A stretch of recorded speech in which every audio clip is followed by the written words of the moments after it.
Well, welcome to Psalm 133. This beautiful psalm focuses on two ideas that are so beautifully related, and that is the blessing of God linked to the unity of God's people. And I hope you know that reality.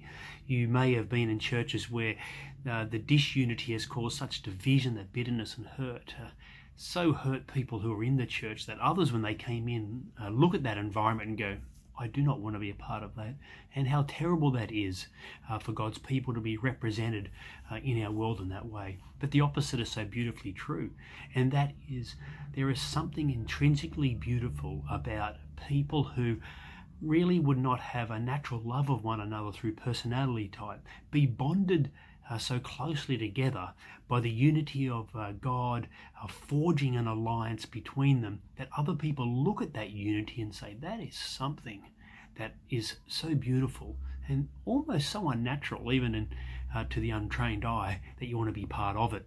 There is something immensely attractional about God's people doing God's work together. Let me read Psalm 133 and hopefully you'll grasp just this simple beauty that the psalmist is going for. It starts off with these words, a song of ascents of David.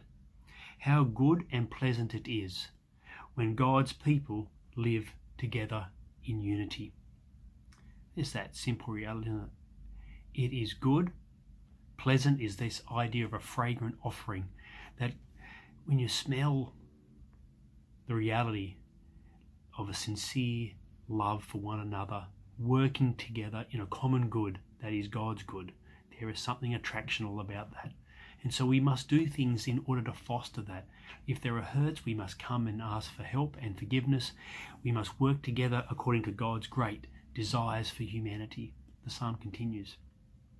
It is like precious oil poured on the head, running down on the beard, running down on Aaron's beard, down on the collar of his robe. It is as if the dew of Hermon were falling on Mount Zion. That is like saying it is like the blistering sun of Uluru falling upon Mount Kosciuszko in the middle of July. It would be supernatural. It would be unlikely to happen. And as this idea of the supernatural reality of the two hills where God's people are represented, this idea of Hermon and Zion, and it's a beautiful image. It is like saying it is two distinct peoples who are forged and bonded together by the supernatural gift of God, causing them to be attractional to other people. And we go, that is glorious, that is beautiful, and it is a work only done by God. For there the Lord bestows his blessing, even life forevermore.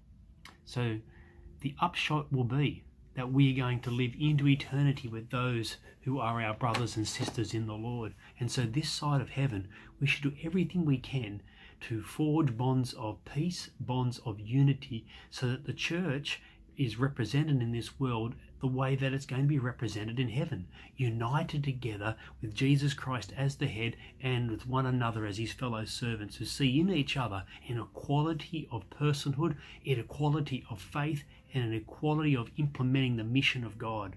That is why we must forgive one another, love one another, hold one another to account. It's like these words you have from Ephesians chapter 4 verses 2 to 3. So be patient, bearing with one another in love. The love you receive with God, helping you to be loving towards other people. Make every effort to keep the unity of the Spirit through the bond of peace, because that effort has the exact beautiful result of the psalm here of blessing coming to us, and a secondary result of us now being seen to be that fragrant offering, not merely to the Lord, but maybe even to society, that they look upon us and go, there's something intrinsically magical, we might use the word supernatural, about the bonds forged by God in disparate people now doing a common task of being united for the King. Amen.